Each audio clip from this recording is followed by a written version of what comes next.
butas. Nakaset up na. Oo, nakaset up na eh.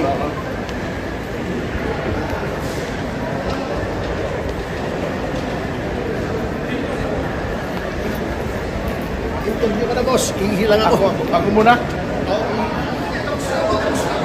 Ha?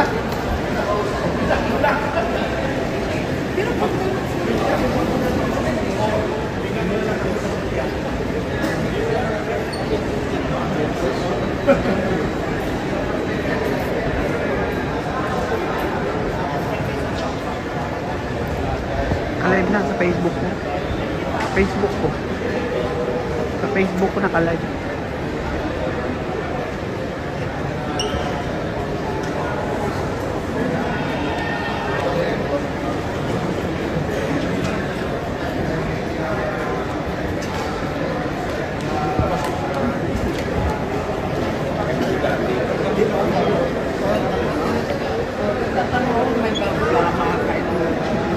Ang ganda ng baboy.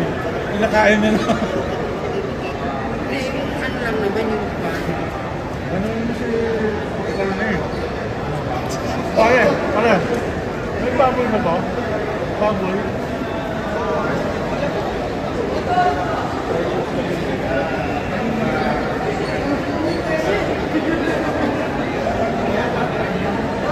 Sir.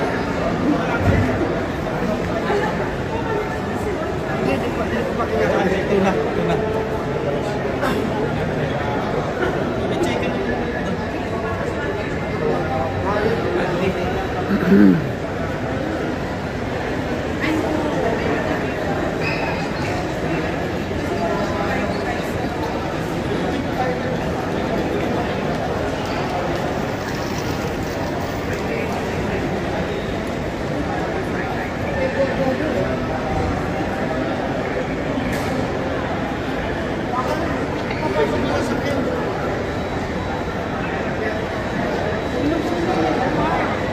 Pa-interview lang kasi makasiya.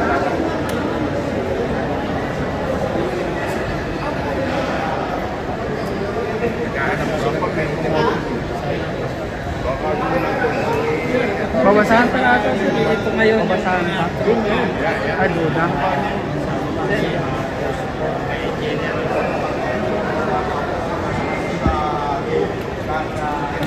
Pero may nakaposting doon. Di, baka daw doon na binasahan sa aeroplano. Baka dapat may nakaposting doon. Ako na lang mag-post.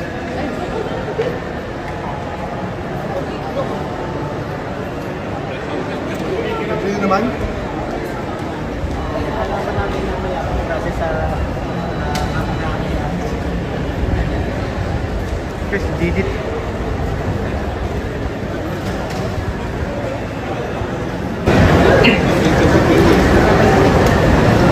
Ay.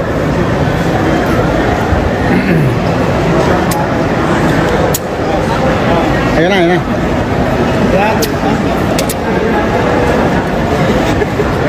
Dapat lang. Mark? Okay. So, nandito kami ngayon para salubungin yung pagdating sana ni Major General Pokis galing sa abroad. Ito lang ang masasabi ko kasi meron siyang warrant of arrest. Yung aarestuhin, akala namin yung malaking isda, hindi yung retired Armed Forces of the Philippines officer, no? Ito lang. Retired officer si General Pokis. General officer. Bemedaled officer ng Armed Forces of the Philippines. Tapos kakasuhan nila ng inciting to sedition, inciting to rebellion. Kailangan ba naming guluhin ang taong bayan para gawin namin yung kinatatakutan nilang maaring mangyari? Hindi namin kailangan i-incite yung mga tao para magrebelde, para lumaban sa pamahalaan. Ang inilalaban namin, pananagutan ng mga nagkasala. Maliwanag naman na merong may kasalanan eh. Bakit hindi yun ang panagutin nila? Bakit yung mga lumalaban para sa katotohanan ang gusto nilang arestuhin? Inciting to sedition, inciting to rebellion, kailangan ba namin yun? Kung gusto namin manggulo, kung yun ang gusto namin mangyari, isang batalyon lang. Hindi namin kailangan ng buong armed forces. And when we've done it, tignan natin kung saan papanig yung marami. Ganun lang yun eh, pero inciting to sedition, imposible yan. Officer ng Armed Forces of the Philippines, buong buhay niya, binigay niya para sa atin. Tapos ngayon, guguluhin niya yung pamahalaan. Ang gusto lang namin mangyari, we still respect, we still obey, we still want to protect the Constitution. Yun pa rin ang pananindigan namin. Active or retired, magkakasama yan pare-pareho. Pero sana, Mr. President, yung malaking isda, yun ang gusto naming makita. Yung talagang pasimuno ng malaking nakawan, wala. There is no denying it. Merong nagnakaw. Anong problema nyo? Bakit kayo, yung mga iba dyan nagbubulag-bulagan, yung mga kasamahan nyo sa Senado, sa Kongreso, bakit pinagtatakpan nyo? Saan ang demokrasya? Ano, ganito na ba tayo? May nagnakaw eh. Merong hindi tumupad sa kanilang sinumpaan ng duty sa bayan, para sa taong bayan, para sa bayan. Oh, ay bakit hindi yun ang habulin? Bakit yung mga lumalaban para sa katarungan, para sa mga walang boses na namatayan dahil sa baha, hindi yun makakibo, tahimik, inilalaban namin para magkaroon sila ng hustisya. Ang liliit na isda nung hinuhuli nyo eh. Gusto namin yung Blue Martin. O, di ba? Ano tawag? Blue Marlin. Blue Marlin. Hindi pala Blue Martin. Blue Marlin pala. Joke lang po, joke lang. No, but seriously, General Pokis is a bemedaled officer of the Armed Forces of the Philippines. Bago kami manggulo sa tao, ibang klaseng panggulo gagawin namin kung gusto namin manggulo. Pero hindi gano'n. So maraming salamat po. Tulungan nyo na lamang po kami sa aming paghahanap ng katarungan para managot ang tunay na mananagot. Nung araw ang ingay-ingay ninyo sa pananagutan eh. Eto na ngayon, pananagutan. Bakit tahimik kayo? Yes. Di ba? Laban tayo. Salamat po, maraming salamat. Laban tayo. Nandito na. Nandito na ang laban. Sir, your name Okay. for the pangalan lang po. Attorney Virgil. Attorney Garcia.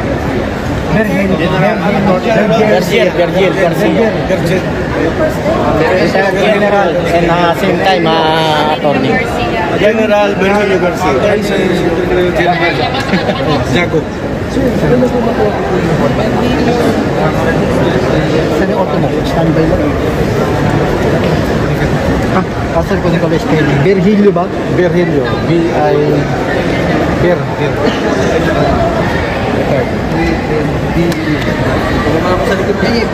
Ito aming idol. Hindi, ikaw yun. Ikaw naman. Hindi pwede. Alam mo kung bakit? General. Corporal lang mo sa ano eh. Sa araw. Reserve. Ako nga pa. Corporal lang ako. Corporal at general eh. Ay, oo. Pero pag ang fitness ko kasama mo, nangungugan ako. Corporal lang ako. Corporal. Para ko si Hitler, corporal. Pero baka attorney na ako kasi ang lawyer kagad kapitan eh. Hindi, nung ROTC. ROTC Hindi na-upgrade yan eh. Kaya na-apply. Hindi pa naman ako na-service eh. Hindi kanina service ako kasi nag-ROTC ako. Automatic ka. Sir of Officers Pero training ako. Pero corporal lang ang rank ko. Para apply tayo para vaccine. Kasi hindi naman ako nag-COCC. Hindi naman ako nag-COCC. Pwede ka makinutan ka rin sa Nakalive na to. Ano yun? Kasi Hindi mo nang tapusin natin. pag-lieutenant colonel lang ako sa bagong batalan. Ayoko bakit pa. Siya ang commander-in-chief. Siya ang commander-in-chief si Marcos. Pinapalitan na. Pag-lieutenant colonel lang,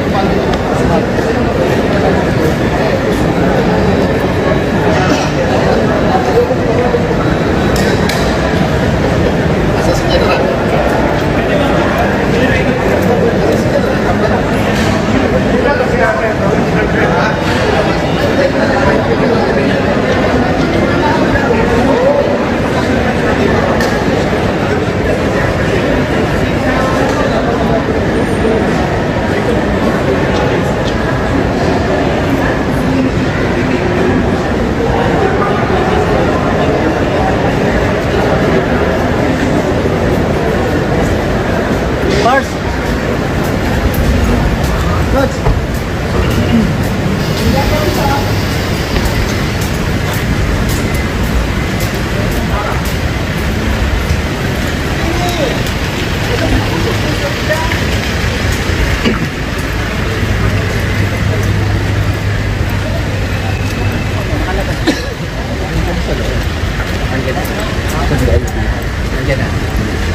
Diyan po lalabas, no?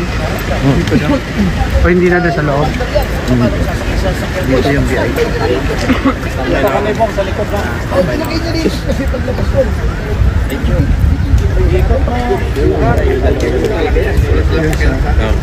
Pula yun, pula yun. Kunin ko lang yung address.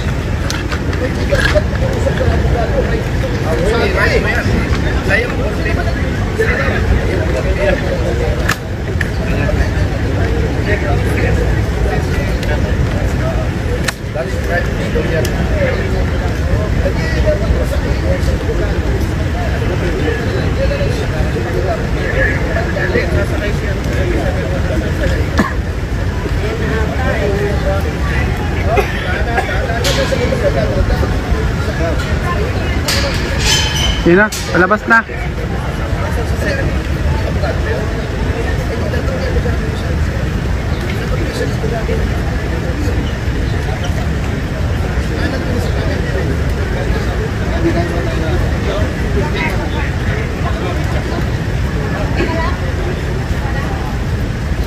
Hindi naman kami papasok eh. Dito lang naman kami. Okay naman si ma'am.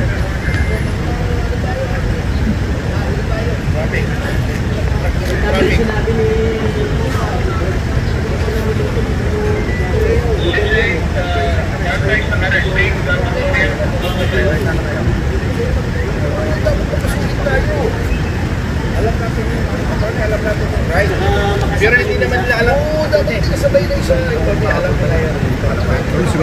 Ano? Alam natin karapatan. Galing na. Alam natin, pero sila hindi niya alam. Sila ang batas. Alam natin nila. Ikot-ikot ko sa kayo mo sa kanila. Kasabay sa ito. Boss!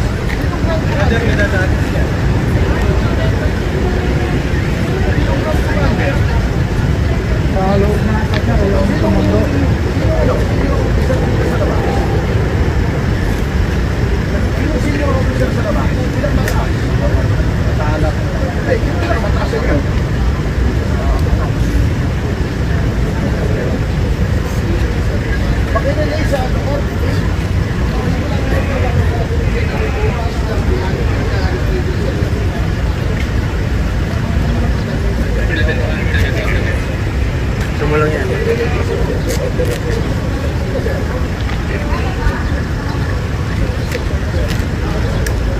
Try natin. Kausapin ko. Paintuin natin ha, kausapin ko. Eh, paano kung usapin niya? Sa labas ako. Ayaw ko na sabihin yung name, rank, and ito natin yung namin eh. Malaman yun, di ba? Tinatanong ko yung senior officer, may itinatago ba dito? Baka nasa loob daw. O, yun ba? Nasubukan ko ha. Boss, name, rank, and serial number. Name, rank, and serial number, boss. Sir, good morning. Name, rank, and serial number, sir.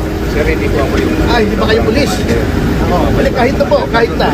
Kahit na po, name, rank, and serial number po, sir. Sir, nandun po sa loob siya ng ground commander, sir. Kahit na po, citizen po ako, you are an officer of the law. Tinatanong ko po yung name, rank, and serial number ninyo. Badge number. Name, rank, and badge number po, sir. Sir, nasa loob po ang ground commander po natin, sir. Bakit Hintayin po tayo? natin, sir. Lalabas Anong naman po. kinakatakot mo na to? mga pulis po sila. Hindi po namin kayong pinabastusan. Nagawalan namin. Hindi namin. Merci! Yan na.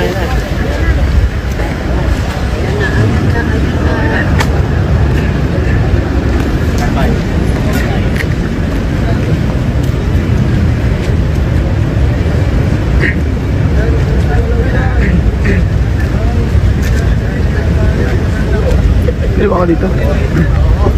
Oo. Teka. Nakakarami ko ito. General!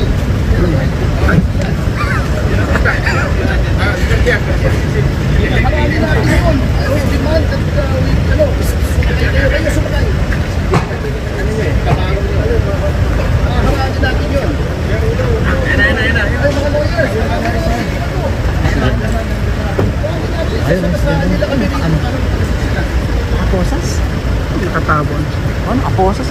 tapon eh. Lawyer! Tapon eh. Lawyer niya! Kausapin ka ng lawyer niya! Lawyer! Abogado kami! Abogado! Sabi namin yung kliyente namin! Lawyer! Lawyer! Lawyer! We want to talk to our client!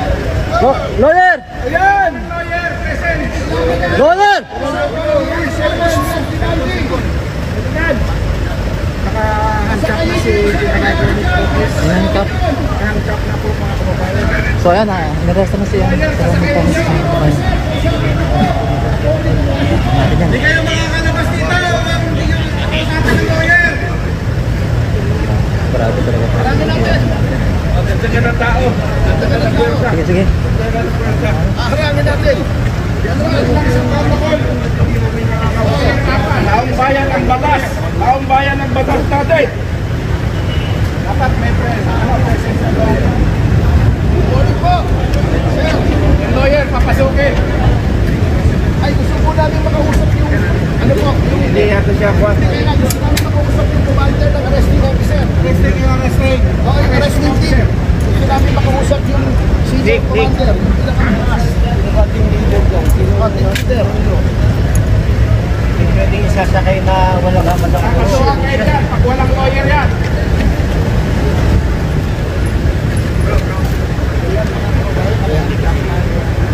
Sir, magkikisulo lang po.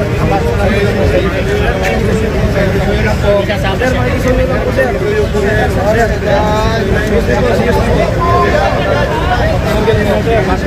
Listing! Ang lawyer nandito! Okay, papasok ang Nobel. Sige. Sabi ng nakalay dito, abogado! Hindi pwede abogado! O, papasokin na muna ang ambulansya. Nakalay!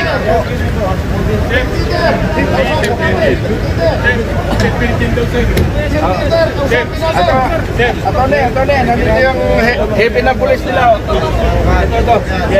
Lawyer, papasokin niyo yung lawyer na isa.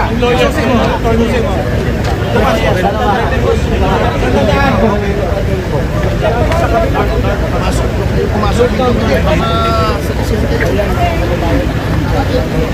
O dito dadaan daw, lawyer.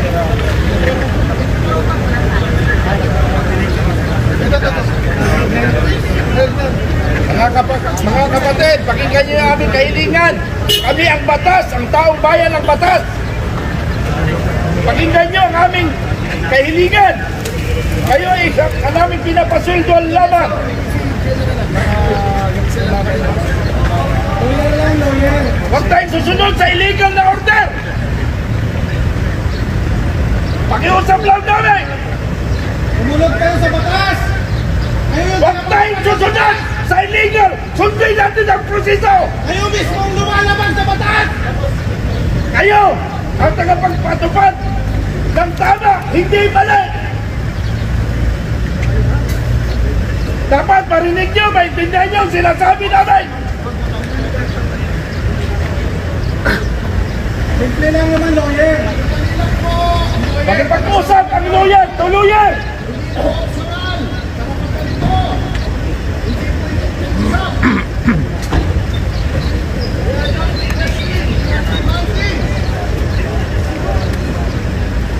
Lawyer lang naman. Lawyer lang naman. Kailangan kasi kausapin ng lawyer para walang gulo.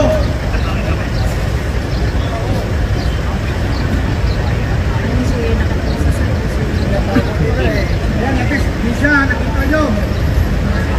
Narinig nyo lang, taong bayan. Narinig nyo, taong bayan.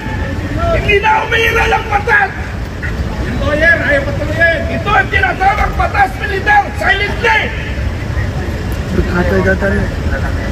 Hindi na susunod ang tamang proseso sa batas.